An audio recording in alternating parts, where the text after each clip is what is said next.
Hi everyone, Purabi কিচেনে সবাইকে স্বাগত। নিশ্চয়ই সবাই ভালো আছেন। আজকে আমি আটা এবং সিদ্ধ আলু দিয়ে দারুণ মজার একটি নাস্তা তৈরি করে দেখাবো।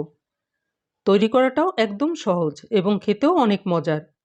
এটাকে আলুর পরোটাও বলা যেতে পারে। সকালে, বিকালে অথবা বাচ্চাদের টিফিনের জন্য দারুণ হেলদি একটি নাস্তা। অনেক সময় পর্যন্ত নরম থাকবে।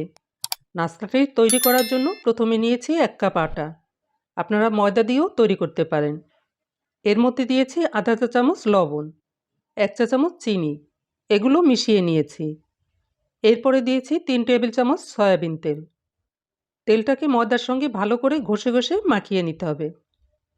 যখন এভাবে মুঠো করা যাবে তখন বুঝতে হবে মাখাটা হয়ে গেছে। এরপরে এর মধ্যে পানি দিয়ে মাখিয়ে নেব। পানিটা একবারে দিব না, অল্প অল্প পানি নিয়ে একটি নরম ডো তৈরি করে নিয়েছি। আটাটা মাখিয়ে নেবার পরে ডোয়ের উপর সামান্য তেল দিয়ে মাখিয়ে নিয়েছি। এরপর ডোটাকে 15 থেকে 20 মিনিটের জন্য ঢেকে রাখব।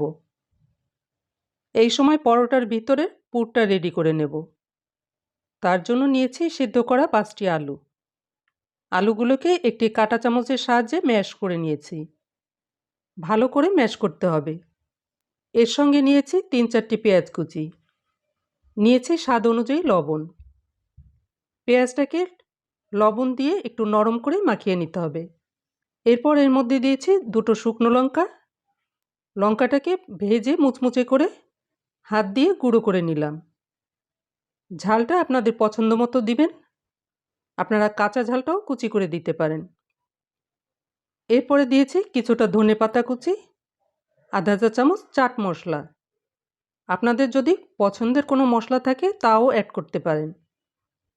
দিয়েছি 1 চা চামচ সরিষার তেল। প্রথমে মশলাটাকে মাখিয়ে নিয়ে পরে মশলার সঙ্গে আলুটাকেও ভালো করে মাখিয়ে নিয়েছি। তারপর এক সাইডে রেখে দিলাম। 20 মিনিট হয়ে গেছে। এরপরে আটার ডোটাকে নিয়ে নিলাম। অনেকটাই সফট হয়ে গেছে। আবারও 2-1 মিনিট মথে নিয়ে লেচি কেটে নেব। লেচিগুলো রাখার জন্য একটি প্লেটে সামান্য তেল মাখিয়ে লেচিগুলো গোল গোল করে এই প্লেটের উপরে রেখে দিলাম। এতে করে নিচে লেগে থাকবে না। আমি ছোট ছোট 5টি লেচি কেটে নিয়েছি। আপনারা বড় বড় করেও লেচি কেটে নিতে পারেন। লেচিগুলো বানানোর পরে এর উপরে কিছুটা তেল মাখিয়ে রাখবো। এই তেল দিয়ে রুটিগুলো বেলে নেব। এর থেকে একটি লেচি নিয়ে বাকি লেচিগুলি ঢেকে রাখবো। লেচিটাকে নিয়ে একটি পাতলা রুটি বেলে নিতে হবে। আমি পাতলা করে রুটি বেলে নিয়েছি। এই রুটির মাঝে আলুর যে পুরটা করে রেখেছিলাম সেখান থেকে কিছুটা আলুর পুর এর উপরে দিয়ে দিলাম। রুটির চারপাশে একটু ফাঁকা রেখে মাঝে আলুর পুরটাকে পাতলা করে ছড়িয়ে দিয়েছি। এরপরে রুটির 4 সাইড এভাবে ভাঁজ করে দিয়ে ভাঁজটা এমনভাবে করতে হবে আলুর পুরটা যেন ঢেকে যায়। একটি চারকোনা পরোটা বানিয়ে নিলাম। তারপরে রুটিটাকে হালকা হাতে চেপে চেপে বড় করে নিয়েছি। যতটা সম্ভব ততটাই বড় করে নিতে হবে। প্রথমে 2টো রুটি বানিয়ে নিলাম। এখন ভেজে নেব। তার জন্য চুলায় একটি ফ্রাই প্যান গরম করে তাতে দিয়েছি 2-3 টেবিল চামচ সাদা তেল। তেলটা গরম হলে এর মধ্যে রুটিটা দিয়ে ভেজে নেব। এই সময় চুলার জালটাকে মিডিয়ামে রাখবো। আমি 2 ভাবে ভেজে দেখাবো, তার জন্য ভিডিওটি সম্পূর্ণ দেখুন। রুটির এক সাইড যখন ব্রাউন কালার হবে তখন রুটিটাকে উল্টিয়ে দিয়েছি।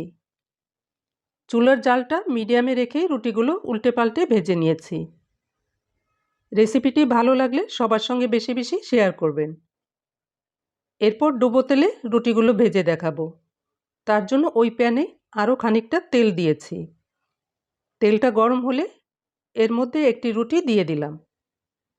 তেলটা যেন অনেক বেশি গরম না হয়, তাহলে উপরে কালার এসে যাবে এবং ভিতরে কাঁচা থাকবে। রুটির এক সাইড যখন ব্রাউন কালার হবে তখন অন্য সাইড উল্টিয়ে ভেজে নেব। ভাজার পরে রুটিটাকে তেল থেকে তুলে নিয়েছি। এভাবে সবকটি পরোটা ভেজে নিলাম। সত্যি এগুলো এত মজার, এর সাথে আর অন্য কিছু লাগবে না, শুধু শুধুই খাওয়া যায়। তৈরি করাটাও একদম সহজ এবং খেতেও অনেক মজার। আপনারাও ট্রাই করে দেখতে পারেন। আমি একটি রুটি ছিঁড়ে দেখাচ্ছি, দেখুন অনেক নরম এবং ভিতরে আলুর মশলার সুন্দর একটি গন্ধ। ভীষণ মজার, আপনিও তৈরি করে খাবেন এবং এর মজা নেবেন। সবাই ভালো থাকবেন, সুস্থ থাকবেন। Good bye.